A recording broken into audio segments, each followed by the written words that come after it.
السلام علیکم ورحمۃ اللہ وبرکاتہ۔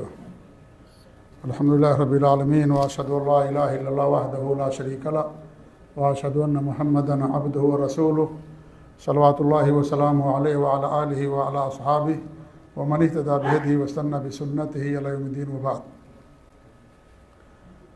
کل رمضان کے مسائل میں رمضان کی خصوصیات، صوم یعنی روزہ کسے کہا جاتا ہے، روزہ کی فرضیت کا مقصد کیا ہے، ایسے روزے کی فضیلت اور ساتھ ہی ساتھ روزے کی شرطیں آپ لوگوں کے سامنے بیان کی گئی تھیں۔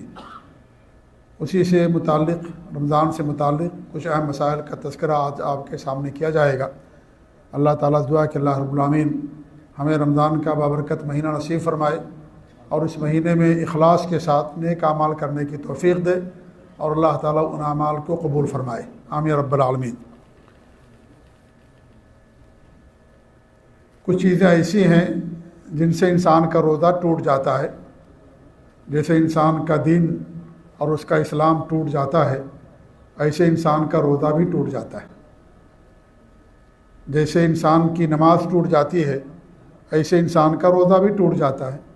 انسان اگر نماز میں بات کر لے، کھانا کھا لے تو انسان کی نماز باطل ہو جاتی ہے، یا انسان کا وضو ٹوٹ گیا تو انسان کی نماز باطل ہو جاتی ہے۔ ایسے ہی ہر عبادت ہے کہ ایسی چیز کرنا جو اس عبادت کے منافی ہو اور اس سے منع کر دیا گیا ہو تو اس کے کرنے سے انسان کی وہ عبادت باطل ہو جاتی ہے۔ تو روزے میں بھی کچھ چیزیں ایسی ہیں جن کے کرنے سے انسان کا روزہ باطل ہو جاتا ہے، جیسے انسان کا دین ٹوٹ جاتا ہے شرک کرنے سے، کفر کرنے سے، ایسے ہی انسان کی عبادتیں بھی باطل ہو جاتی ہیں اور روزہ ٹوٹ جاتا ہے۔ روزہ جو توڑ دینے والی چیزیں ہیں ان میں سے نمبر 1 جان بوجھ کر کے دن میں انسان کا کھانا کھا لینا یا پانی پی لینا۔ اگر انسان جان بوجھ کر کے کرتا ہے تو اسی صورت میں انسان کا روزہ ٹوٹ جاتا ہے۔ اگر انسان بھول کر کھا لے یا اس کو زبردستی کی گئی اس کے ساتھ کھانے کے لیے کہ اگر آپ نہیں کھائیں گے آپ کو ہم جان سے مار دیں گے، تو انسان نے اپنی جان بچانے کے لیے کھا لیا، پانی پی لیا، تو اس سے انسان کا روزہ نہیں ٹوٹتا ہے۔ یا انسان نے بھول کر کھا لیا، پانی پی لیا، اسے یاد نہیں ہے کہ میں روزے سے ہوں، لیکن جب یاد آئے فوراً انسان کو کھانے پینے سے باز آ جانا چاہیے، تو اس سے انسان کا روزہ نہیں ٹوٹتا ہے۔ تو جان بوجھ کر کے کھانا کھانا یا پانی پینا، اس سے انسان کا روزہ ٹوٹ جاتا ہے۔ نمبر 2 جان بوجھ کر کے قے کرنا۔ البتہ اگر خود بخود قے ہو جائے، چاہے کم ہو یا زیادہ، اس سے انسان کا روزہ نہیں ٹوٹتا ہے۔ لیکن اگر انسان جان بوجھ کر کے قے کرے گا تو اس سے انسان کا روزہ ٹوٹ جاتا ہے۔ اللہ کے رسول صلی اللہ علیہ وسلم کی حدیث ہے کہ جسے خود بخود قے آ جائے اس کے ذمے قضا نہیں ہے، لیکن جس نے جان بوجھ کر کے کوشش کر کے قے کی اس پر قضا ہے۔ یہ سنن ترمذی کی صحیح روایت ہے۔ تو جان بوجھ کر کے قے کرنے سے انسان کا روزہ ٹوٹ جاتا ہے۔ آپ اس کو مثال سے سمجھیں، جیسے کوئی انسان ہے، وہ دن میں روزے کی حالت میں سویا ہوا ہے اور اس نے خواب دیکھا اس کے کپڑے گیلے ہو گئے، اس کے نفس سے منی خارج ہو گئی، تو ایسی صورت میں اس کا روزہ نہیں ٹوٹے گا، کیونکہ اس میں آدمی کا اختیار نہیں ہے۔ لیکن اگر آدمی جان بوجھ کر کے کرے گا تو اس کا روزہ ٹوٹ جائے گا۔ تو ایسے اگر خود بخود قے آ جائے تو انسان کا روزہ نہیں ٹوٹتا ہے، لیکن اگر کوئی جان بوجھ کر کے قے کرتا ہے تو انسان کا روزہ ٹوٹ جاتا ہے۔ کیونکہ کچھ لوگ سمجھتے ہیں کہ اگر ہم زیادہ کھا لیں گے، زیادہ پانی پی لیں گے تو روزے میں ہمارے لیے آسانی رہے گی اور ہمیں بھوک اور پیاس کا احساس نہیں ہوگا۔ حالانکہ انسان کی اپنی سوچ ہے اور یہ نفسیات انسان کی ایسی ہوتی ہے، حالانکہ اس سے انسان کو کوئی فائدہ نہیں ہوتا ہے۔ آپ کتنا بھی پانی پی لیں، 1-2 گھنٹے زیادہ پانی آپ کے پیٹ میں نہیں رہتا، پیشاب کی شکل میں نکل جاتا ہے۔ یہ خصوصیت اگر کسی کو حاصل ہے تو جانوروں میں اونٹ کو حاصل ہے، کہ جو اونٹ کا ہوتا ہے، اللہ رب العالمین نے اس کے لیے 2 پیٹ یا پانی کے لیے 2 جگہ بنائی ہے۔ جی، اسی لیے آپ دیکھیں کہ اونٹ خوب زیادہ پانی پی لیتا ہے اور وہ پانی اٹھ کے اس کے پیٹ میں محفوظ رہتا ہے، اور جب اس کو پیاس لگتی ہے تو جو پانی اس کا محفوظ ہے وہیں سے پانی اس کے پیٹ میں آ جاتا ہے، معدے میں آ جاتا ہے۔ اسی لیے زمانے جاہلیت میں، کیا بلکہ آج بھی چیز ہے، کہ اونٹ وغیرہ کو خوب پانی پلاتے تھے، اور جب انہیں پانی کی ضرورت ہوتی تھی تو اونٹ کو ذبح کر کے اونٹ کھا لیتے تھے، اور اس کا پانی صاف شفاف پانی، صاف ستھرا پانی اس کو پی لیتے تھے۔ ہمارے نبی صلی اللہ علیہ وسلم یا جہاد وغیرہ میں، جنگوں میں اس کی ضرورت پڑتی تھی کہ پانی کم ہو گیا تو جانور ذبح کر دیتے تھے اونٹ کو، ان کو گوشت بھی مل جاتا تھا اور ساتھ ساتھ ان کو پانی بھی مل جاتا تھا، اور اس پانی کو پی لیتے تھے۔ جو حج کرتے ہیں، ذی الحجہ کی 8 تاریخ کو یوم الترویہ کہا جاتا ہے۔ ذی الحجہ کی 8 تاریخ کو کیوں کہتے ہیں یوم الترویہ؟ کیونکہ اس دن، اس زمانے میں تو پانی کا انتظام نہیں تھا جیسے آج پانی کا انتظام ہے، تو لوگ کیا کرتے تھے، اپنے اونٹوں کو خوب پانی پلا کر لے کر جاتے تھے، خوب زیادہ پانی جانوروں کو ذی الحجہ کی 8 تاریخ کو، کہ وہ ایسی جگہ جا رہے ہیں جہاں پر پانی کا انتظام نہیں ہے، تو وہاں جانوروں کو خوب پانی پلا کر کے لے کر جاتے تھے۔ جب انہیں پیاس لگتی تھی تو جانور کو ذبح بھی کر دیتے تھے اور پانی پی لیتے تھے، جانور کا گوشت بھی کھا لیتے تھے۔ تو یہ جانور اونٹ کی خصوصیت ہے، یہ ہماری خصوصیت نہیں ہے۔ آپ کتنا بھی پانی پی لیں، وہ پانی 2-3 گھنٹے کے اندر وہ پانی آپ کے جسم سے نکل جائے گا پیشاب کے راستے سے۔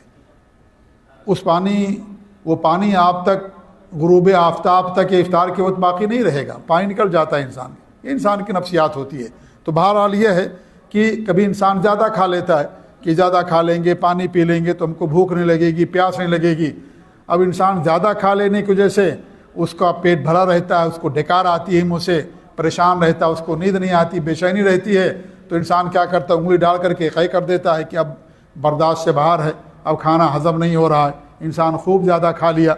تو کبھی کبھی یہ صورت انسان کے سامنے پیش آ جاتی ہے، تو اگر وہ جان بوجھ کر کے ایسا کرے گا تو ایسی صورت میں انسان کا روزہ ٹوٹ جائے گا، لیکن اگر خود بخود قے آ جائے تو انسان کا روزہ نہیں ٹوٹتا ہے۔ اللہ کے رسول صلی اللہ علیہ وسلم کی حدیث ہے کہ مومن کی سحری کھجور ہوتی ہے، کھجور، آپ کھجور کھا لیں، یہی مومن کی سحری ہے جی۔ تو زیادہ کھا لینے سے کبھی کبھی انسان کو تکلیف ہو جاتی، بدہضمی ہو جاتی ہے، تو انسان اس کو قے کر کے اس کو نکالنا چاہتا، تو اگر انسان ایسا کرے گا تو اس کا روزہ ٹوٹ جائے گا۔ نمبر 3، یہ عورت کے ساتھ خاص ہے کہ حیض کا آنا یا نفاس کا خون آنا، ولادت کے بعد جو خون آتا ہے اس کو نفاس کا خون کہتے ہیں، اور ہر مہینے جو خون آتا ہے اس کو حیض کا خون آتا کہا جاتا ہے۔ یہ اگر خون عورت سے آ جائے تو اس کا روزہ ٹوٹ جاتا ہے، باطل ہو جاتا ہے، حتیٰ کہ اگر افطاری میں 5 منٹ باقی ہے، چند منٹ باقی ہے اور حیض آ گیا عورت کو، اس کا روزہ اس دن کا باطل، اس کو بعد میں روزے کی قضا کرنی پڑے گی۔ یا بچے کی ولادت ہو گئی، افطار سے آدھا گھنٹہ پہلے، 5 منٹ پہلے بھی سورج نہیں غروب ہوا، بچے کی ولادت ہو گئی، خون آنا جاری ہو گیا، تو اس صورت میں اس کا روزہ ٹوٹ جائے گا، بعد میں اس کو روزے کی قضا کرنی پڑے گی۔ نمبر 4، جمع کرنا، بیوی کے پاس جانا، دونوں کی شرمگاہ کا مل جانا، چاہے منی نکلے نہ نکلے، اگر دونوں کی شرمگاہ مل گئی ہے تو اسی صورت میں انسان کا روزہ ٹوٹ جاتا ہے۔ غیبت اور چغل خوری کرنے سے اگرچہ انسان کا روزہ نہیں ٹوٹتا ہے، لیکن رمضان کی حالت میں سنگین جرم ہے۔ ایک بہت بڑے امام گزرے، امام ابن حزم رحمۃ اللہ علیہ، وہ کہتے تھے، اس بات کے قائل تھے کہ غیبت کرنے سے روزے کی حالت میں انسان کا روزہ ٹوٹ جاتا ہے، وہ اس بات کے قائل تھے۔ لیکن صحیح بات یہ ہے کہ غیبت اور چغل خوری کرنے سے روزہ نہیں ٹوٹتا، اور یہ اللہ رب العالمین کی رحمت ہے، اللہ کا فضل اور اس کا احسان ہے، یہ ہمارے لیے آسانی ہے۔ اگر غیبت اور چغل خوری کرنے سے، جھوٹ بولنے سے روزہ ٹوٹ جاتا تو میں سمجھتا ہوں کہ لاکھوں میں کوئی ہوتا جس کا روزہ باقی رہتا، لاکھوں میں کوئی ہوتا، ہزاروں کی بات نہیں، لاکھوں کی بات کر رہا ہوں میں، لاکھوں میں کوئی ایسا ہوتا جس کا روزہ باقی رہتا۔ تو یہ اللہ تعالیٰ کی رحمت ہے کہ اللہ نے ہمارے گناہوں پر پردہ ڈال دیا۔ اگر ہمارے گناہوں میں بھی بدبو ہوتی تو کوئی مسلمان کسی دوسرے مسلمان کے ساتھ نہیں اٹھتا بیٹھتا، اس کی بدبو سے نفرت کرتا، اس کے ساتھ چھوڑ دیتا۔ لیکن اللہ تعالیٰ کا کرم ہے کہ دنیا میں اللہ نے پردہ ڈال دیا ہمارے گناہوں پر، کہ اس کی بدبو نہیں آتی ہے، انسان نہیں سمجھتا ہے کہ وہ کیا گناہ کرتا دوسرا آدمی، انسان خود اپنے بارے میں جانتا، لیکن دوسرا انسان نہیں جانتا کہ وہ کیا گناہ کرتا۔ اگر اس میں جیسے ہماری ہوا میں بدبو ہوتی ہے، پیخانے میں بدبو ہوتی ہے، ایسے گناہوں میں بدبو ہوتی تو کوئی مسلمان یا کوئی انسان کسی دوسرے کے ساتھ نہیں بیٹھتا۔ اللہ کے کرم و اس کا احسان ہے کہ اللہ رب العالمین نے ہمارے گناہوں پر پردہ ڈال دیا ہے، ہمیں دنیا میں رسوائی سے بچا لیا ہے، ورنہ سب ایک دوسرے کے سامنے ننگے ہو جاتے اور ایک دوسرے سے ملاقات کرنے سے گریز کرتے۔ تو غیبت کرنا، چغل خوری کرنا بہت سنگین جرم ہے، شریعت کے اندر اس کو بہت بڑا گناہ قرار دیا گیا ہے۔ اگر انسان رمضان میں کرتا ہے تو اس کی سنگینی اور خطرناکی اور بڑھ جاتی ہے۔ ہمیشہ حرام ہے لیکن ماہ رمضان میں اور زیادہ اس کی حرمت ہوتی ہے، تو انسان کو اپنی زبان کے حفاظ کرنا چاہیے۔ اللہ کے رسول صلی اللہ علیہ وسلم کی حدیث من لم يدع قول الزور والعمل به والجهل فليس لله حاجة في ان يدع طعامه وشرابه، جو آدمی روزہ رکھ کر کے جھوٹ بولنا، اس پر عمل کرنا اور جہالت کی باتیں کرنا نہ چھوڑے تو اللہ تعالیٰ کو اس کو کھانے پینے سے دور رہنے کی کوئی حاجت نہیں ہے۔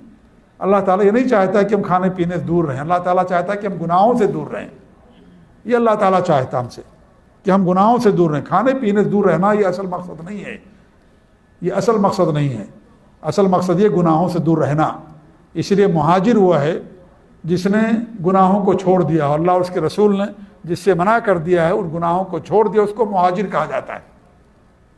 دو طرح کے مہاجر ہوتے ہیں، ایک مہاجر وہ ہوتا ہے جو اپنا ملک چھوڑ کر کے کسی اور جگہ جاتا ہے ایمان اور عقیدے کی اور دین کی حفاظت کے لیے، اور ایک مہاجر وہ ہے جو گناہوں کو چھوڑ دیتا ہے۔ یہ ہجرت قیامت تک رہے گی۔ البتہ نقل مکانی والی جو ہجرت ہے، مکہ سے مدینہ آنے والی جو ہجرت تھی، وہ ہجرت ختم ہو گئی ہے، کیونکہ مکہ بھی فتح ہو گیا۔ اللہ کے رسول نے جب مکہ فتح کیا تو کیا فرمایا؟ لا ہجرت بعد الفتح، فتح مکہ کے بعد اب ہجرت نہیں ہوگی، کیونکہ مکہ بھی اب مسلمانوں کا شہر بن گیا۔ پہلے کافروں کا کنٹرول تھا، مسلمانوں کے کنٹرول میں آ گیا، لہذا اب مکہ سے مدینہ کی طرف ہجرت کرنا ختم ہو گیا ہے۔ تو یہ جو نقل مکانی والی تھی ہجرت مکہ سے مدینے والی ختم ہوگی، لیکن آج بھی نقل مکانی والی ہجرت باقی ہے۔ انسان کسی ایسے ملک میں ہے جہاں اسے دین پر عمل کرنے میں مشکل ہے، جان کا خطرہ ہے، اور وہاں اسلام پر عمل نہیں کر سکتا ہے، تو وہ اس ملک کو چھوڑ کر کے دوسرے ملک یا ایسی جگہ جہاں پر اس کے لیے مشکل پریشانی ہے اس جگہ کو چھوڑ کر کے دوسری جگہ جا سکتا ہے۔ لیکن جو سب سے بڑی ہجرت ہے وہ گناہوں کو چھوڑنے والی ہجرت ہے۔ ایک انسان اگر جگہ چھوڑ دے، ایک جگہ سے دوسری جگہ چلا جائے، ایک ملک سے دوسرے ملک چلا جائے، لیکن گناہوں کو نہ چھوڑے، اس ہجرت کا کوئی فائدہ نہیں۔ لیکن ایک انسان اگر ملک نہیں چھوڑتا ہے، اپنے ہی ملک میں ہے، اپنے ہی جگہ پر قائم ہے وہ، لیکن وہ گناہوں کو چھوڑ دیتا ہے، تو انسان جہاں بھی ہو، کسی غیر مسلم ملک ہی میں کیوں نہ ہو، کسی بھی جگہ پر کیوں نہ ہو، اگر انسان یہ چیز کرتا ہے تو یہ گناہوں کو چھوڑ دینے کی وجہ سے وہ جنت کا حقدار ہوتا ہے۔ لیکن ایک انسان ملک چھوڑ دے، مان لیجئے کسی کافر ملک سے اسلامی ملک میں آ جائے، وہ مکے کے اندر آ جائے، مدینے کے اندر آ جائے، لیکن گناہوں کو نہ چھوڑے، وہ گناہوں کا ارتکاب کرتا رہے، تو ایسی ہجرت کرنے سے اس کا کوئی فائدہ نہیں ہے۔ اصل ہجرت وہ ہے جو انسان گناہوں کو چھوڑ دیتا۔ اللہ کے رسول نے کہ والمہاجر من ہجر ما نہی اللہ عنہ ورسولہ، اصل مہاجر وہ ہے کہ جس نے ان گناہوں کو چھوڑ دیا جن سے اللہ اور اس کے رسول نے منع کر دیا، تو اصل مہاجر ہوا ہے۔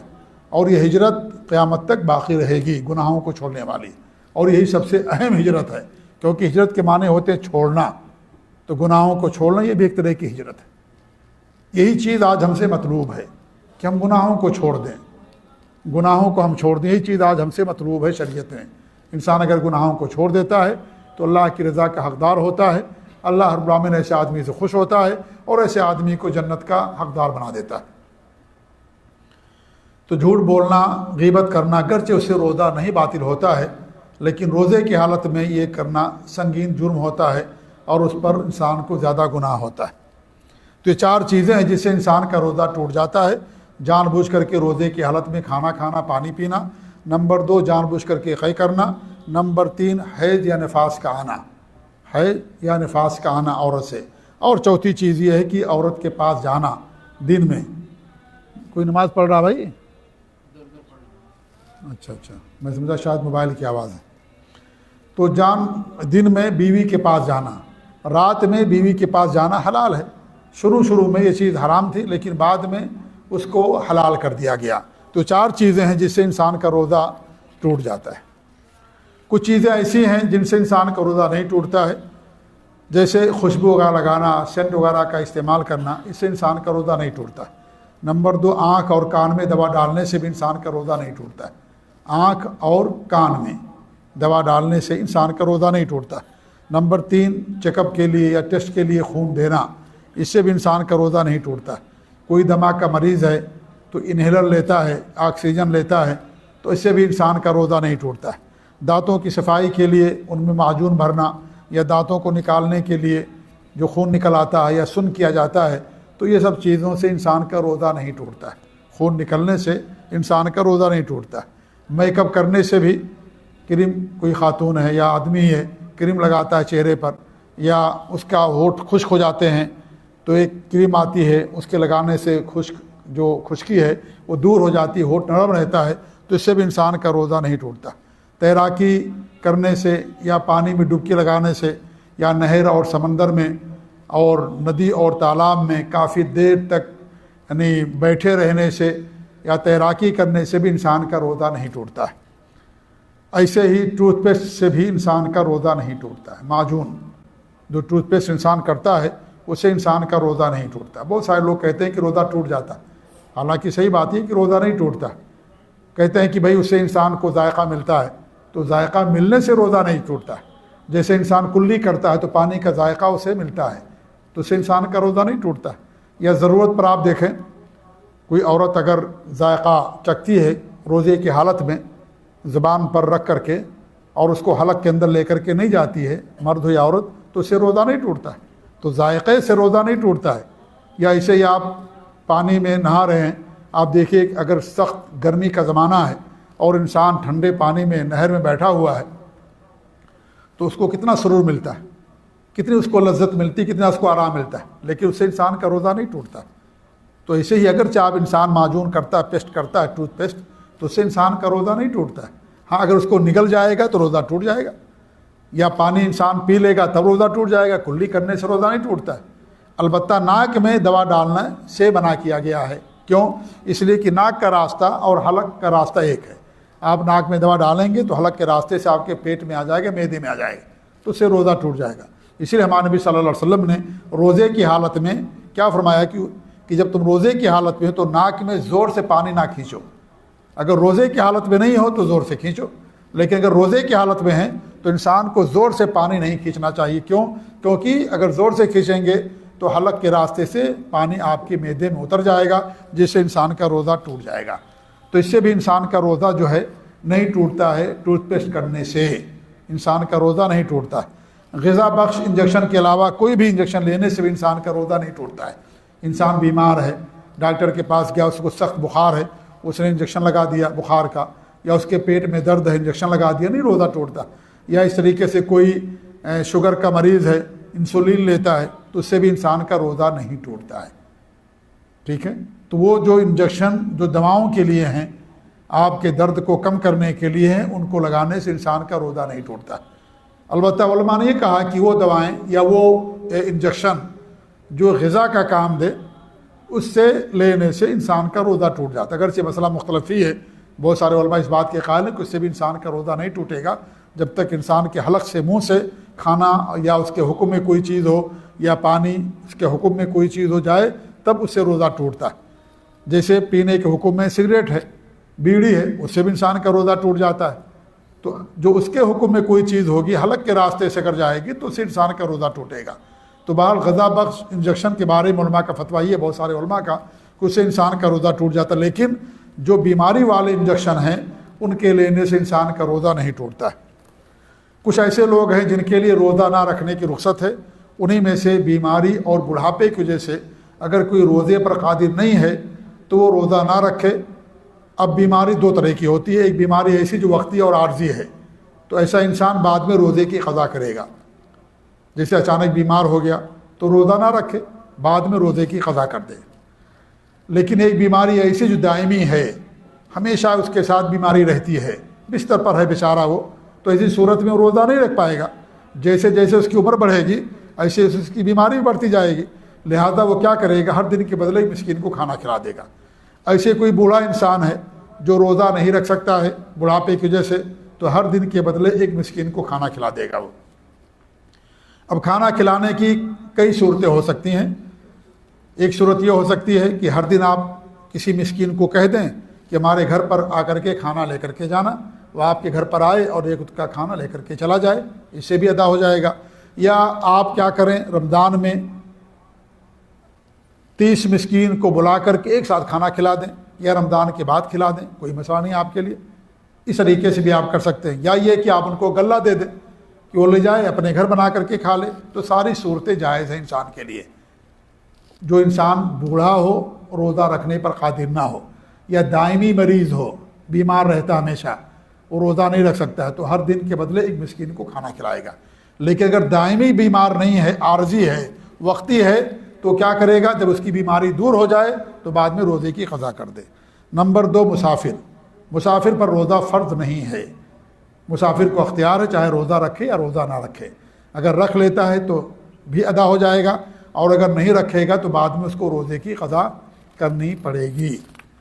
تیسرا عذر کیا ہے؟ حمل، اور چوتھا عذر ہے دودھ پلانا۔ یہ دونوں عورتوں کے ساتھ خاص ہے، حاملہ اور مرضعہ، حمل والی عورت یا دودھ پلانے والی عورت، اس کے لیے بھی رخصت ہے شریعت کے اندر۔ اگر اس کے لیے روزہ رکھنا نقصان ہے اس کے لیے یا بچے کے لیے، تو روزہ نہ رکھے۔ بعد میں اب اس کے سامنے 2 راستے ہیں، یا تو وہ ہر دن کے بدلے مسکین کو کھانا کھلا دے، جیسا کہ عبداللہ بن عمر اور عبداللہ بن عباس رضی اللہ تعالیٰ عنہما کا فتویٰ ہے کہ دودھ پلانے والی عورت اور حمل والی عورت کس کے حکم میں ہے؟ بوڑھے انسان کے حکم میں ہے۔ بوڑھا انسان کیا کرتا ہے؟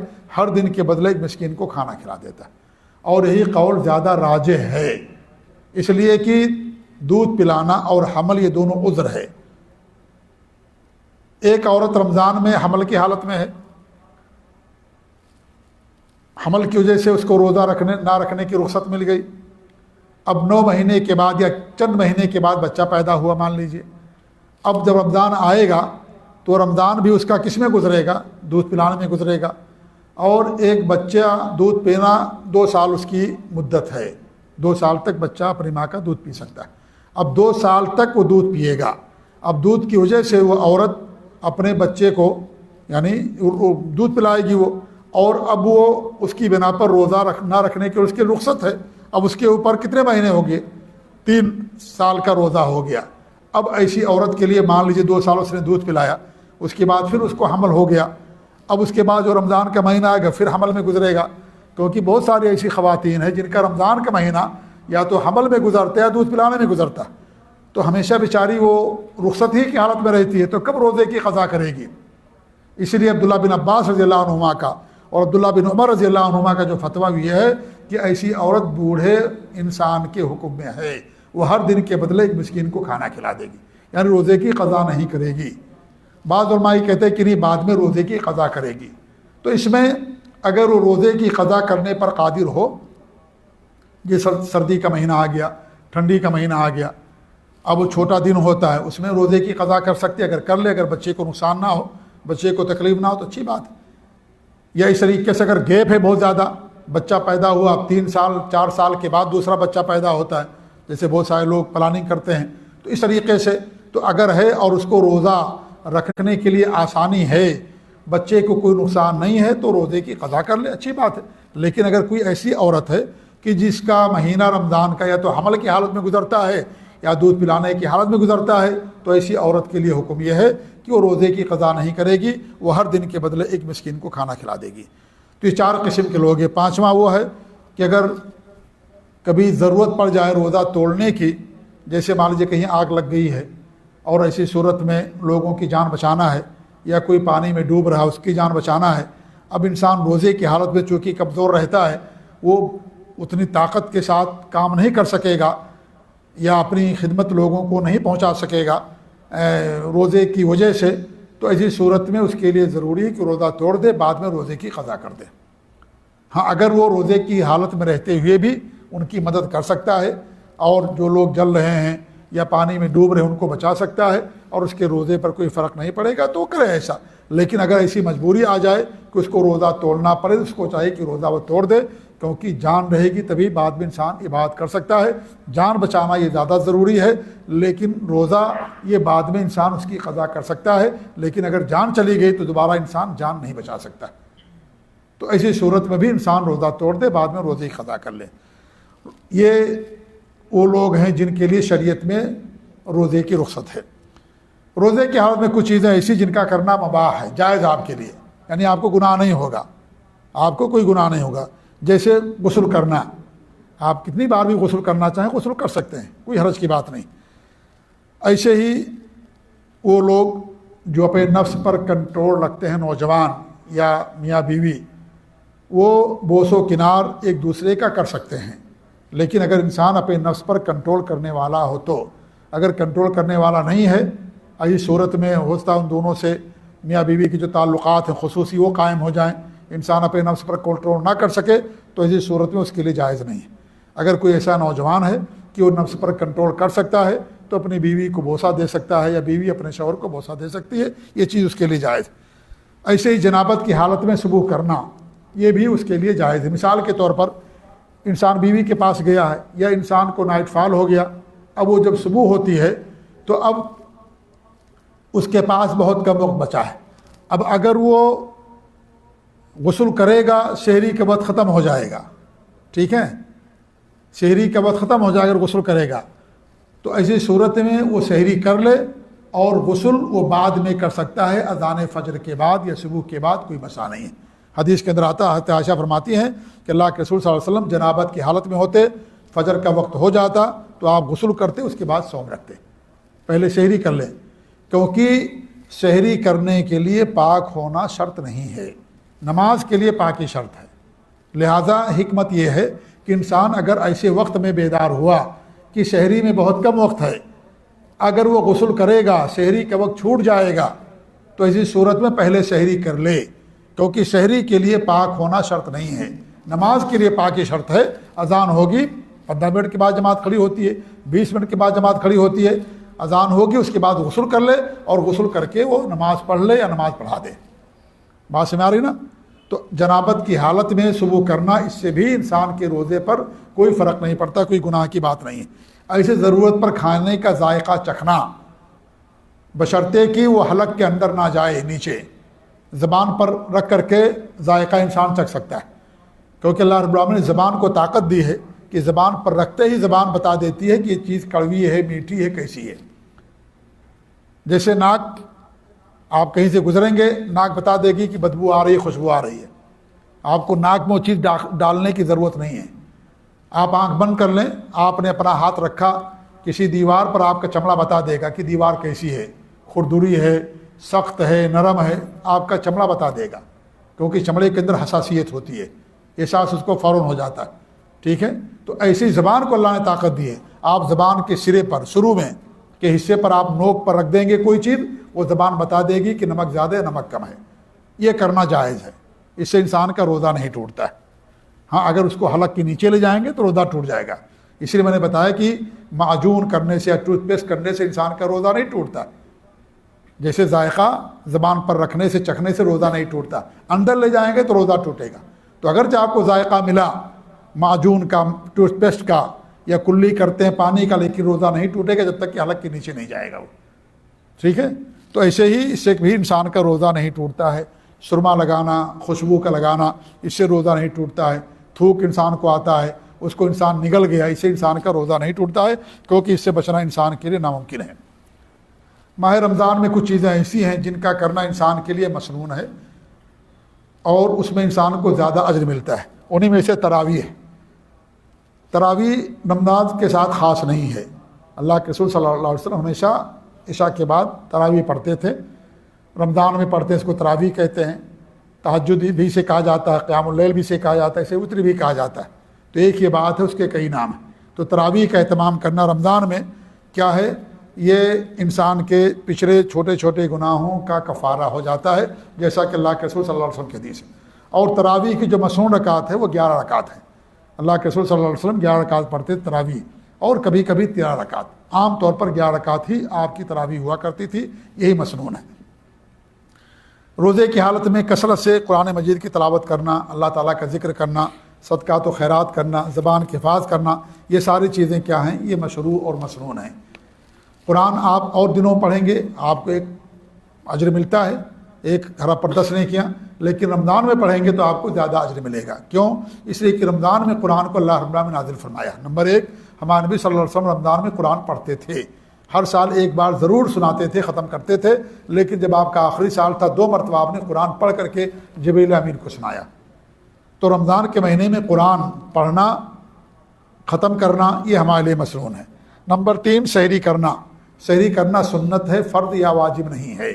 اگر انسان سحری نہ کرے تو اس کا روزہ ہو جائے گا، لیکن سحری انسان کو کرنا چاہیے۔ اللہ کے رسول کی حدیث ہمارے درمیان اور اہل کتاب کے درمیان فرق سحری کا ہے۔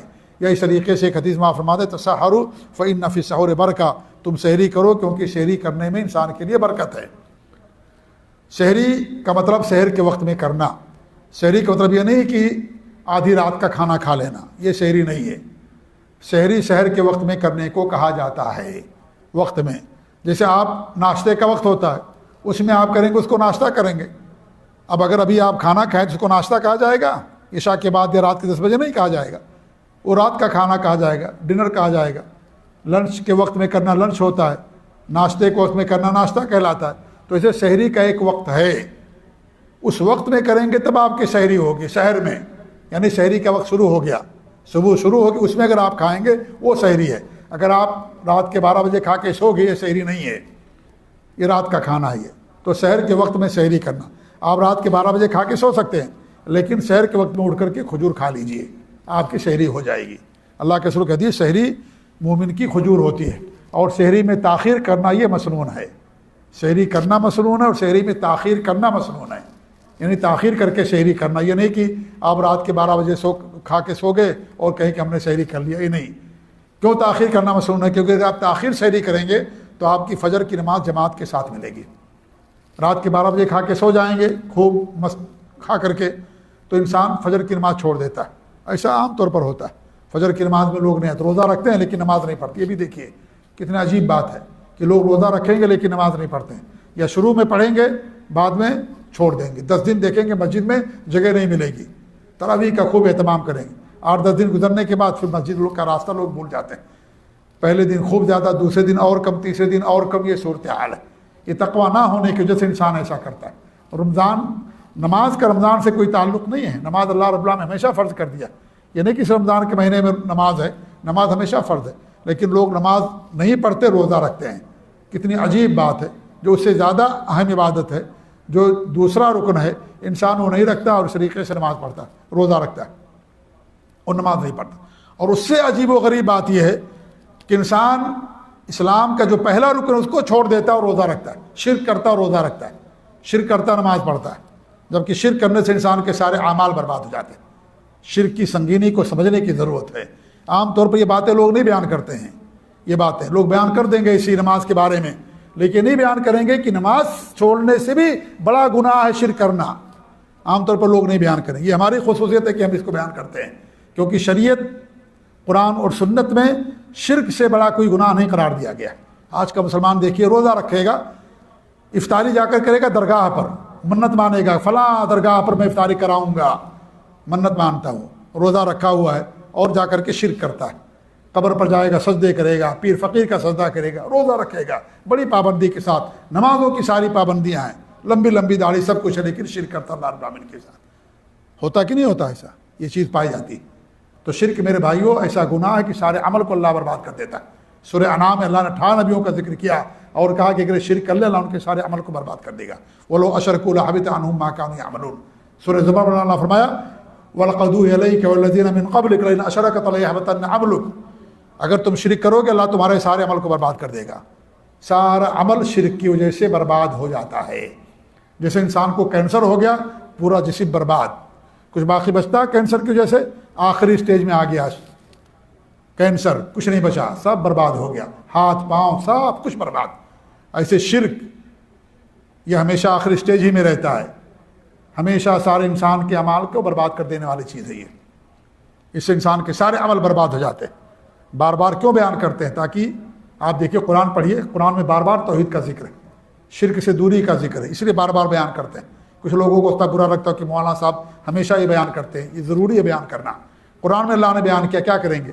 نبی نے حدیث کے اندر بیان کیا، ہمیشہ بیان کیا اس بات کو۔ قرآن میں اللہ رب العالمین نے ہمیشہ بیان کیا شرک نہ کرو، توحید کی دعوت آپ کو قرآن میں ہمیشہ ملے گی۔ اسی لیے ہماری تخلیق ہوئی، اللہ نبیوں کو بھیجا، رسولوں کو بھیجا، جنت اور جہنم اسی لیے بنائی گئی ہے۔ توحیدین موحدین کے لیے جنت ہے، مشرکین کے لیے جہنم ہے، سب کچھ اسی لیے۔ قرآن اللہ نے اتارا، آسمانی کتابیں اسی لیے اللہ رب العالمین نے اتاری۔ اسے توحید کی اہمیت کو سمجھیے اور شرک کی خطرناکی کو سمجھیے۔ شرک انسان کے سارے اعمال کو برباد کر دینے والا، شرک کرتے ہوئے نہ روزہ فائدہ مند ہے، نہ نماز، نہ حج، نہ زکوٰۃ، نہ قربانی، کچھ فائدہ مند نہیں ہے۔ تو بہت سارے ہیں ایسے مسلمان جو بلکہ اکثر مسلمانوں کی اکثریت آج یہی ہے، وہ شرک کریں گے دھڑلے کے ساتھ، لیکن روزہ بھی خوب رکھیں گے، نمازیں بھی خوب پڑھیں گے۔ بہت سارے ایسے ہیں جو صرف رمضان میں نماز پڑھتے ہیں، ہے نا، رمضان میں نماز پڑھیں گے اور باقی دنوں میں نماز نہیں پڑھیں گے، یا کچھ دن نماز پڑھیں گے اس کے بعد نماز چھوڑ دیں گے۔ تو میرے بھائیوں، توحید کے بعد سب سے اہم عبادت دین اسلام کے اندر نماز ہے۔ نماز چھوڑنے کا تصور ایک مسلمان سے نہیں ہے، کیوں نماز چھوڑ دے، ایسا تصور نہیں ہے اسلام کے اندر، کیوں مسلمان ہو نماز نہ پڑھنے والا، ایسا نہیں ہو سکتا۔ تو یہ بات ہو رہی ہے کہ افطار میں انسان کو تاخیر کرنا چاہیے۔ تاخیر کرنے سے ایک فائدہ یہ ہوگا کہ آپ کو اجر ملے گا، نبی کی سنت پر آپ کا عمل ہوگا۔ نمبر 3 فائدہ ہوگا کہ جماعت کے ساتھ فجر کی نماز بھی آپ کو مل جائے گی۔ یہ کتنے سنت پر عمل کرنے میں کتنے فائدے انسان کو، کتنا فائدہ ہوتا ہے۔ اسے سنت یہ کشتی نوح ہے، جو اس پہ سوار ہو جائے گا اسے نجات مل جائے گی، جو اس کو چھوڑ دے گا پانی میں ڈوب جائے گا، آگ کے اندر چلا جائے گا وہ۔ تو اس لیے سنت پر، حدیث پر عمل کرنے میں انسان کے لیے فائدہ۔ تو افطار کرنا، یہ سحری تاخیر کے ساتھ کرنا، یہ کیا ہے، اس میں یہ مسنون ہے اور اس میں انسان کے لیے زیادہ اجر۔ یہاں تک کہ اگر انسان سحری کر رہا ہے، اذان شروع ہو گئی، اس کے ہاتھ میں پانی گلاس ہے، اس کے دسترخوان پر کچھ کھانا بچا ہوا ہے، اس کو خواہش اور حاجت ہے وہ کھا لے۔ اللہ کے رسول کی باقاعدہ آپ صلی اللہ علیہ وسلم کی حدیث ہے کہ انسان اگر اس کو حاجت ہے پانی پی لے، یا اس طریقے سے کھانا کھا رہا ہے، اس کو ضرورت ہے اور کھانا موجود ہے، کھانا کھا لے۔ ایسا نہیں کہ اذان اللہ اکبر سنا سب ختم، ایسا نہیں ہے شریعت کے اندر۔ اسلام کے اندر آسانی رکھی گئی ہے، آپ کی ضرورت ہے آپ کھا سکتے ہیں، آپ کی ضرورت ہے آپ پانی پی سکتے ہیں، ایسا نہیں کہ آپ، لیکن یہ نہیں ہونا چاہیے کہ اذان شروع ہوئی کہ اس کے بعد آپ کھانا شروع کر دیں، اس کے بعد آپ سحری کرنا شروع کر دیں، ایسا نہیں۔ آپ پہلے سحری کر رہے ہیں اور اذان شروع ہو گئی، 2-4 لقمے آپ کے دسترخوان پر باقی ہیں، پلیٹ میں باقی ہیں، آپ کو پانی پینا ہے، آپ پی سکتے ہیں، کر سکتے ہیں۔ اتنی شریعت کے اندر آسانی ہے۔ اس کے تعلق سے اللہ کے رسول صلی اللہ علیہ وسلم کی باقاعدہ حدیث ہے۔ تو سحری میں تاخیر کرنا چاہیے اور افطار میں جلدی کرنا چاہیے، یہ بھی مسنون ہے۔ جلدی کا مطلب یہ کہ سورج غروب ہو گیا، اذان شروع ہو گئی، افطار شروع کر دے، اس کے لیے احتیاطاً انتظار کرنا یہ شریعت کے خلاف ہے۔ تاخیر کرنا یہ یہودیوں کی صفت ہے۔ یہ اس سے پہلے میں نے بتایا تھا کہ روافض آج بھی جب وہ روزہ افطار کرتے ہیں تو بہت تاخیر سے، سحری بہت جلدی کر لیں گے اور افطار بہت بعد میں کرتے ہیں۔ یہ نبی کی سنت کے خلاف۔ اللہ کے رسول صلی اللہ علیہ وسلم کی حدیث ہے کہ لا یزال الناس بخیر ما عجل الفطر، کہ لوگ خیر میں رہیں گے جب تک افطار میں جلدی کریں گے، اور ایک دوسرے بات کے اندر ہے کہ اور سحری میں تاخیر کریں گے۔ تو سحری میں تاخیر کرنا اور افطار میں جلدی کرنا یہ مسنون ہے۔ یہ سب صحیح حدیثیں ہیں۔ بسم اللہ کہہ کر کے افطار کریں اور اس طریقے سے افطار کر لینے کے بعد دعا پڑھیں، ذهب الظمأ وابتلت العروق وثبت الاجر انشاء اللہ۔ افطار کرنے کی کوئی دعا نہیں ہے، نیت نہیں ہے کوئی کہ آپ نیت کریں، میں نیت کرتا افطار کرنے کی کھجور کی، فلاں کھجور سے اللہ کے واسطے میرا منہ فلاں طرف، یہ سب نہیں ہے۔ افطار آپ نے بسم اللہ کہہ کر کے شروع کرنا ہے اور افطار کر لیں، آپ نے دعا پڑھ لیں، ٹھیک ہے۔ ذهب الظمأ وابتلت العروق وثبت الاجر انشاء اللہ۔ اس کے بعد صوم کی حالت میں کثرت سے مسواک کرنا یہ بھی مسنون ہے۔ اللہ کے رسول صلی اللہ علیہ وسلم باقاعدہ، وہ ایک صحابی عامر بن ربیعہ فرماتے ہیں کہ میں نے اللہ کے رسول کو صوم کی حالت میں اتنی بار مسواک کرتے دیکھا کہ میں گن نہیں سکتا، صحیح بخاری کی روایت۔ تو آپ کثرت سے مسواک کرتے تھے۔ ہمارے ہاں کچھ لوگ عصر کے بعد مسواک کرنا چھوڑ دیتے ہیں، کہتے ہیں منہ کی بو ختم ہو جائے گی۔ منہ کی بو کا آپ کے اس سے تعلق نہیں ہے۔ آپ کی منہ سے بو آتی ہے جو اللہ کے ہاں محبوب اور پسندیدہ ہے، اس کا تعلق آپ کے معدے سے ہے، آپ کی زبان اور منہ سے نہیں ہے۔ آپ کا معدہ خالی رہتا ہے تو اس سے بو آتی ہے، اس کا آپ کی زبان سے یا منہ سے تعلق نہیں ہے۔ اس لیے انسان کو ہمیشہ جو ہے مسواک کرنا چاہیے۔ یہ اللہ کے رسول صلی اللہ علیہ وسلم کی سنت ہے۔ عصر کے بعد ہو کوئی بھی ہو، حتیٰ کہ افطار سے پہلے بھی انسان مسواک کرتا ہے۔ الحمدللہ آپ صلی اللہ علیہ وسلم کثرت سے مسواک کیا کرتے تھے۔ مسواک کرنے سے منہ کی بو ختم نہیں ہوتی ہے کیونکہ اس کا تعلق آپ کے معدے سے ہے۔ افطار کروانا یہ بھی مسنون ہے۔ افطار کروانے میں انسان کو بہت زیادہ اجر ملتا ہے۔ کتنا اجر ملتا ہے؟ روزے دار کے برابر اجر ملتا ہے، گویا کہ آپ نے روزہ رکھا۔ اگر آپ روزے کی حالت میں ہیں، کسی اور کو روزہ افطار کرا رہے ہیں، گویا کہ آپ نے 2 روزہ رکھا، 2 روزے دار کا اجر آپ کو ملے گا۔ 3 کو آپ نے افطار کرایا، آپ کو 3 روزے دار کا اجر ملے گا۔ 10 کو کرایا، 10 لوگوں کو افطار کرایا، 10 لوگوں کے 10 روزے دار کا آپ کو اجر ملے گا۔ کتنی عظیم خصلت اور خوبی ہے یہ کہ روزے دار کو افطار کرانے سے انسان کو اللہ رب العالمین روزے دار کے برابر اجر اور ثواب دیتا ہے۔ تو افطار کرانا چاہیے۔ ہمارے بہت سارے بھائی لوگ اگر افطار کی دعوت آتی تو نہیں جاتے ہیں، اور یہ سمجھتے ہیں کہ میرے اجر میں کمی ہو جاتی ہے۔ بھائی آپ کے اجر میں کمی نہیں ہوتی ہے، اللہ رب العالمین بے حساب اجر دینے والا ہے۔ آپ کے اجر سے کاٹ کر کے اللہ تعالیٰ نہیں دیتا ہے، اللہ تعالیٰ اپنی طرف سے دیتا ہے۔ اور اگر آپ یہ سمجھتے ہیں کہ آپ کا اجر کم ہو گیا، آپ افطار کرا دو، وہ کمی پوری ہو جائے گی۔ تو ایسا نہیں ہے کہ آپ کے اجر میں سے کاٹ کر کے دیا جاتا ہے، بلکہ اللہ رب العالمین سب کو بے حساب اجر دیتا ہے۔ تو روزے دار کو افطار انسان کو کرانا چاہیے۔ الحمدللہ جبیل دعویٰ سینٹر کی طرف سے خیمے کا بہت بڑا افطار لگتا ہے۔ یہ جو سینٹر پوائنٹ ہے اس کے سامنے، وہاں تقریباً 3000 کے آس پاس افطار کرنے کے لوگ آتے ہیں۔ وہاں درس بھی ہوتا پورے گھنٹے کا، افطار سے پہلے ہر زبان میں، اردو میں، بنگلہ میں، ملیالم میں، تمل میں اور فلپینی میں، مختلف زبانوں میں الحمدللہ وہاں پر درس ہوتا ہے۔ غیر مسلم بھی آتے ہیں، بہت سارے غیر مسلم دیکھ کر کے مسلمان ہو جاتے ہیں۔ منظر کہ سارے لوگ ایک وقت میں افطار کرتے ہیں، اور اس طریقے سے مسلمانوں کا آپس میں اتحاد و اتفاق دے کر کے بہت سارے غیر مسلم مسلمان ہو جاتے ہیں۔ تو آپ خود تشریف لائیں، دوست احباب کو بھی لے کر کے آئیں، اور اگر آپ افطار کرانا چاہتے ہیں تو الحمدللہ یہ ڈونیشن آفس موجود ہے کارنر پر، جا کر کے آپ دے بھی سکتے ہیں کہ آپ 10 آدمی کا افطار کرانا چاہتے ہیں، 50 آدمی کا، 100 آدمی کا، الحمدللہ آپ کے لیے دروازہ کھلا ہوا ہے۔ بہت سارے غریب بیچارے جو کیمپوں میں رہتے ہیں، یا اس طریقے سے بہت سارے جن کے پاس کئی مہینوں سے کام نہیں ہے، وہ سب لوگ آ کر کے افطار کرتے ہیں، تو لہٰذا آپ بھی اس اجر کو کما سکتے ہیں۔ یہ دروازہ آپ کے لیے بھی ہمارے لیے بھی کھلا ہوا ہے۔ رمضان کے آخری عشرے میں اعتکاف کرنا مسنون ہے، آخری عشرے میں شب قدر کا جاگنا مسنون ہے، اور اس طریقے سے رمضان کے مہینے میں عمرہ کرنا یہ مسنون ہے، اور ایک انسان کو حج کے برابر ثواب ملتا ہے۔ تو یہ ساری نیکیاں ہیں جو رمضان کے مہینے میں کرنے سے انسان کو زیادہ اجر ملتا ہے۔ شب قدر جاگنے سے پورے 1000 مہینے کی عبادت سے بہتر۔ اور شب قدر کی دعا آتی ہے، اور وہ دعا کیا ہے؟ اللہم انک عفو تحب العفو فاعف عنی۔ یہ رمضان کی آخری 10 راتوں کی طاق راتوں میں کوئی ایک رات ہوتی ہے، یہ 21ویں، 23ویں، 25ویں، 27ویں، 29ویں، ان 5 راتوں میں سے کوئی ایک رات شب قدر ہوتی ہے۔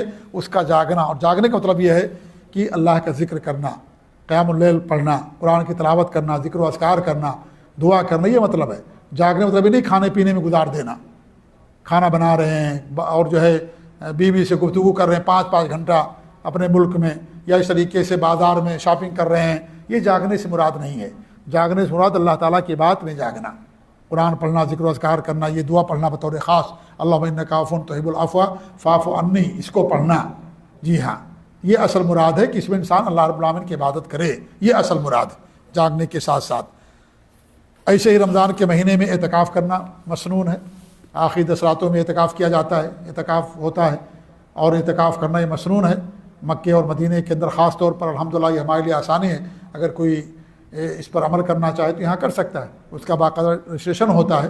ایسے جا کر کے آپ اعتکاف نہیں کر سکتے ہیں، باقاعدہ ان کی سائٹ ہے، وہاں جا کر کے آپ کو رجسٹر کرنا پڑے گا، اقامہ نمبر ڈالنا، موبائل نمبر، ساری چیزیں ڈال کر کے باقاعدہ بطاقہ بنتا ہے، تو اس کے بعد جا کر کے آپ کو پرمیشن دیا جاتا ہے۔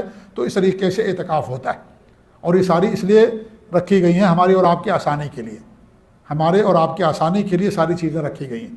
آپ اس کو نہ سمجھیں کہ بھئی انہوں نے اس طریقے سے کر دیا ہے، یہ آپ کے ہمارے آسانی کے لیے، اور یہ ساری اس لیے کیا جاتا ہے کیونکہ بہت سارے لوگ اس کا مس یوز کرتے ہیں، اس کا ناجائز استعمال کرتے ہیں، اس کا ناجائز استعمال کرتے ہیں بہت سارے لوگ۔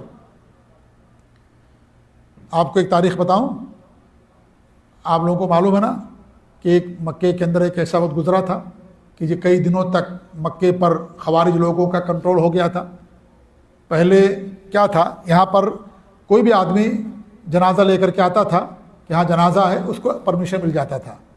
تو ان لوگوں نے کیا کیا، ایک آدمی کھڑا ہوا، اس نے اپنے آپ کو مہدی ہونے کا دعویٰ کیا کہ میں مہدی ہوں، اور اس کے بہت سارے 1400 کی بات، 1400 ہجری کی بات ہے، یعنی 47 سال پہلے کا واقعہ یہ جوہیمان کے فتنے کے نام سے معروف ہے۔ آپ یوٹیوب پر سرچ کریں گے آپ کو معلوم پڑے گا جوہیمان کا فتنہ، ٹھیک ہے۔ تو یہ لوگ کیا کیے، ایک آدمی کھڑا ہوا، اس نے اپنے آپ کو مہدی ہونے کا دعویٰ کیا، اور اس کے بہت سارے ماننے والے ہو گئے۔ تو انہوں نے کیا کیا، اسلحہ چھپا کر کے جنازے کے نام پر حرم میں داخل ہو گئے۔ پہلے تفتیش نہیں ہوتی تھی، نہیں پوچھا جاتا تھا، جنازہ ہے بھئی تھا لے جاؤ، کوئی مسئلہ نہیں۔ اب اس کے بعد سے باقاعدہ پرمیشن لینا پڑتا ہے، آپ کو باقاعدہ پیپر دکھانا پڑے گا، سب پوری ڈیٹیل پوری تفصیل، اور وہ جو وہاں پر رہتے ہیں باقاعدہ وہ شکل بھی دیکھتے ہیں، سب پورا چیک کرتے ہیں، اس کے بعد اندر جانے دیتے ہیں۔ اس کے بعد یہ ہوا، وہ کیا کیے، پورا اسلحہ لے کر کے گئے، اور اندر جاتے ہوئے پورا کلاشنکوف اسلحہ لے کر کے حاجیوں کو اور اعتکاف کرنے والے یا روزے داروں کو انہوں نے مارنا شروع کر دیا، قتل کرنا شروع کر دیا، پورے مکے پر کنٹرول کر لیا، 15 دن تک پر کنٹرول رہا وہاں پر۔ اور حج کے موسم میں کیا، کتنے حاجیوں کو، کتنے لوگوں کو انہوں نے مار دیا وہاں پر۔ اور وہ کہتے ہیں کہ ہم مہدی ہیں، مہدی آئے گا عدل و انصاف قائم کرنے کے لیے، یہ ظلم اور زیادتی انہوں نے قائم کی وہاں پر۔ تو یہ جو سختیاں ہوتی ہیں اس لیے کی جاتی ہیں، اس لیے کی جاتی ہے کہ ایسا کوئی لوگ مس یوز کرتے ہیں، ناجائز استعمال کرتے ہیں اس کا۔ جی ہاں، مسجدیں بند ہو جاتی ہیں، جانتے ہیں پہلے نہیں بند ہوتی تھی، لوگ ناجائز استعمال کرتے تھے مسجدوں کو، وہاں آ کر کے بدفعلی کرتے تھے اور غلط کام کرتے تھے۔ اسے باقاعدہ گورنمنٹ کی طرف سے آرڈر ہے کہ مسجد بند ہو جانی چاہیے، مسجد نہیں کھلی رہی۔ تو ہم غلط استعمال کرتے ہیں، ہماری وجہ ساری چیزیں ہوتی ہیں، ہم گناہ کرتے ہیں، ایک آدمی کرتا لیکن پریشانی سارے لوگوں کے لیے ہو جاتی ہے۔ اب آج دیکھیے مکہ مدینہ کے اندر افطاری کے لیے آپ زیادہ سامان نہیں لے جا سکتے، آپ کا رجسٹریشن ہونا چاہیے، آپ جو ہے تبھی آپ اندر افطار کرا سکتے، کیا لے کر کے آئیں گے وہ سب بتانا ہے، دکھانا ہے، پورا ساری چیز۔ ہاں حرم کے اندر ایسے نہیں کر سکتے، یہاں بھی افطاری کے لیے انہوں نے سختی کر دیا۔ اب پہلے کیا کرتے تھے لوگ، خوب چندہ کرتے تھے، چندہ کر کر کے پتہ نہیں کہاں استعمال کرتے تھے، کہاں کہاں بھیجتے تھے، تو ان لوگوں نے باقاعدہ سختی کر دی ہے، اب باقاعدہ پرمیشن لینا تبھی آپ افطار کرا سکتے ہیں۔ ایسا نہیں کہ جہاں چاہا مسجد میں جہاں چاہا روڈ پر کھڑے ہو کر کے آپ افطار کرا دیے، صفائی کا اہتمام نہیں ہے، اور اس طریقے سے پیسہ کون دے رہا، کہاں سے لوگ آ رہے ہیں، کہ پیسہ کہاں استعمال ہو رہا، اس کا کوئی حساب نہیں، اس لیے ساری چیزیں ہوتی ہیں۔ تو جو سختیاں آتی ہیں ہمارے گناہوں کی وجہ سے ہوتی ہیں، ناجائز استعمال کرنے کی وجہ سے ہوتی ہیں، لیکن ہم لوگ ناراض ہو جاتے ہیں۔ تو یہ جو سختیاں ہوتی ہیں یا جو شرطیں رکھی جاتی ہیں اس میں ہمارے اور آپ کے لیے فائدہ ہے، ہمارے اور آپ کے لیے فائدہ۔ ابھی دیکھیے عمرہ کیا جاتا ہے نا، عمرے کی ایک بار آپ کو نیچے سے احرام کی حالت میں طواف کرنے کی اجازت ہے، باقی اب آپ اوپر جا کر کے جو ہے طواف کیجیے۔ کیوں ایسا ہے؟ بہت بھیڑ ہے، اور عام طور پر انسان کیا کرتا ہے، اعتکاف کرتا رہتا ہے، تو دوسرے لوگ جو باہر کے ملک کے آتے ہیں یا جن کا عمرہ رہتا ہے ان کو موقع نہیں مل پاتا، اس لیے انہوں نے یہ قانون بنا دیا کہ آپ احرام کی حالت میں ہوں گے تبھی آپ کو اندر جانے دیا جائے گا، اور نہیں جانے دیا جائے گا۔ ہمارے بہت سارے بھائی لوگ یہاں بھی دھوکہ دیتے ہیں، اوپر سے احرام باندھ لیں گے اور اعتکاف کرنے کے لیے۔ ارے بھائی آپ اوپر جا کے اعتکاف کرو، دوسرے بھائیوں کے لیے موقع دیجیے، اگر دوسرے بھائی کو موقع دیں گے آپ کو زیادہ اجر ملے گا۔ آپ کا عمرہ ہو گیا الحمدللہ، طواف ہو گیا، دوسرے کو موقع دیجیے۔ لیکن یہاں بھی لوگ دھوکہ دیتے ہیں، اوپر احرام کپڑا پہن لیں گے اور جا کر کے طواف کرنا شروع کر دیں گے۔ یہ بالکل جائز نہیں ہمارے لیے، دوسروں کو موقع دیجیے، اور آپ اوپر سے اگر طواف کریں گے آپ کو زیادہ اجر ملے گا، اور زیادہ آپ کے پاؤں اور زیادہ قدم آپ کے ہوں گے، زیادہ آپ کا وقت لگے گا، الحمدللہ اچھی بات ہے۔ لیکن انسان نیچے ہی سے طواف کرنا چاہتا ہے۔ تو اس طریقے سے یہ جو چیزیں ہوتی ہیں، جو شرطیں لگائی جاتی ہیں، سختیاں آتی ہیں، ہمارے اپنے غلط کام کی وجہ سے یا ہمارے اپنے گناہوں کی وجہ سے، ذاتی کی وجہ سے یہ ساری چیزیں ہوتی ہیں۔ رمضان کے مسائل میں سے ایک مسئلہ یہ بھی ہے کہ زکوٰۃ الفطر اللہ رب العالمین نے ہر مسلمان پر، چھوٹا یا بڑا ہو، امیر و غریب، اس پر فرض کر دیا ہے، اور زکوٰۃ الفطر ایک شاہ ہے، یعنی 2.5 کلو غلہ انسان جس ملک میں جہاں رہتا ہے وہاں کی جو خوراک ہے وہ غریبوں کو انسان دیتا ہے۔ نماز عید الفطر کی نماز ہوتی ہے روزے کے اختتام پر، اور یہ نماز ہر مسلمان پر اللہ رب العالمین نے فرض کر دیا ہے، اور 2 رکعت کی نماز ہوتی ہے۔ پہلی رکعت کے اندر 7 تکبیریں کہی جاتی ہیں، دوسری رکعت کے اندر 5 تکبیریں کہی جاتی ہیں، اور اس طریقے 2 رکعت نماز ادا کی جاتی ہے۔ یہ بھی ہر بندے پر اللہ رب العالمین نے عید کی نماز کو فرض کر دیا ہے، کیونکہ عید کی نماز یہ مسلمانوں کا شعار ہے، پہچان ہے، اور بہتر ہے کہ انسان جا کر کے میدان میں پڑھے، لیکن مسجد کے اندر بھی انسان اگر پڑھتا ہے تو کوئی حرج کی بات نہیں ہے۔ کچھ روزے ایسے ہیں جو ہمارے لیے مسنون ہیں، یہ رمضان کا روزہ تو فرض ہے، انہی میں سے ایک روزہ یہ ہے کہ ماہ محرم میں کثرت سے روزے رکھنا، یہ ہمارے لیے مسنون ہے۔ ایسے ہی خاص طور سے عاشورہ کا روزہ رکھنا 9، 10 یا 10، 11 کا، ایسے ہی شوال کے 6 روزے رکھنا، ماہ رمضان کے بعد شوال کے 6 روزے رکھنا، اللہ رب العالمین اس کو پورے سال کا ثواب دیتا ہے۔ ذوالحجہ کے شروع کے 9 دنوں میں 1 تاریخ سے لے کر کے 9 تاریخ تک خاص طور سے عرفہ کا روزہ رکھنا، یہ کیا ہے 2 سال کے گناہوں کا کفارہ ہے۔ ایسے ہر مہینے 13، 14، 15 کا روزہ رکھنا، جس کو ایام 20 کہا جاتا ہے، جس میں چاند مکمل ہوتا ہے۔ ایسے ہی ہر مہینے پیر اور جمعرات کا روزہ رکھنا، یہ سب کیا ہمارے لیے مسنون ہے۔ ماہ شعبان میں کثرت سے روزے رکھنا، یہ بھی ہمارے لیے مسنون ہے۔ لیکن ماہ شعبان میں وہ انسان جو روزے ہمیشہ رکھتا ہے، اگر کوئی انسان ایسا ہے جو شعبان کے مہینے میں شروع سے روزہ نہیں رکھتا تو 15 شعبان کے بعد روزہ رکھنے سے ہمارے نبی نے منع فرمایا۔ کچھ روزے ایسے ہیں جو ہمارے لیے حرام ہیں، انہی میں سے عید الفطر کے دن روزہ رکھنا، عید الاضحیٰ کا روزہ رکھنا، یہ ہمارے لیے روزہ حرام ہے۔ شعبان کی 30 تاریخ کو روزہ رکھنا، جسے شک کا روزہ کہا جاتا ہے، یہ بھی حرام ہے۔ اس سے پہلے حدیث سنا نا میں نے کہ جو شک کا روزہ رکھے گا اس نے اللہ کے رسول کی نافرمانی کی، یہ بھی ہمارے لیے حرام ہے۔ ہم اس کو شک کریں 30 شعبان کا روزہ رکھنا، اس شک میں کہ ہو سکتا ہے چاند ہو گیا ہمیں نظر نہ آیا ہو تو ہم 30 شعبان کا روزہ رکھیں گے، تو اگر ہو گیا چاند تو ہمارا رمضان کا روزہ ہو جائے گا، اگر نہیں ہوا ہوگا تو ہم کو ثواب بھی ملے گا، کون سی بات ہے؟ یہ سوچ کر کے روزہ رکھنا یہ غلط ہے، جائز نہیں، حرام ہے یہ شک کا روزہ رکھنا۔ ایسے ایام تشریق کہتے ہیں ذی الحجہ کی 11، 12 اور 13 تاریخ کا روزہ رکھنا، یہ بھی منع ہے۔ حاجیوں کے لیے جائز ہے، وہ حاجی جو قربانی نہ دے سکا ہو، حج تمتع کر رہا ہے، حج قران کر رہا ہے، لیکن اس کے پاس قربانی کے جانور گم ہو گیا تو وہ ان دنوں میں روزہ رکھ سکتا ہے۔ حاجیوں کے علاوہ عام مسلمان ان دنوں میں روزہ رکھنا ان کے لیے حرام ہے۔ جیسے عید کے دن روزہ رکھنا حرام، ایسے ہی ذی الحجہ کی 11، 12، 13 تاریخ تک روزہ رکھنا حرام ہے۔ تو یہ روزہ رکھنا یہ حرام روزے ہیں۔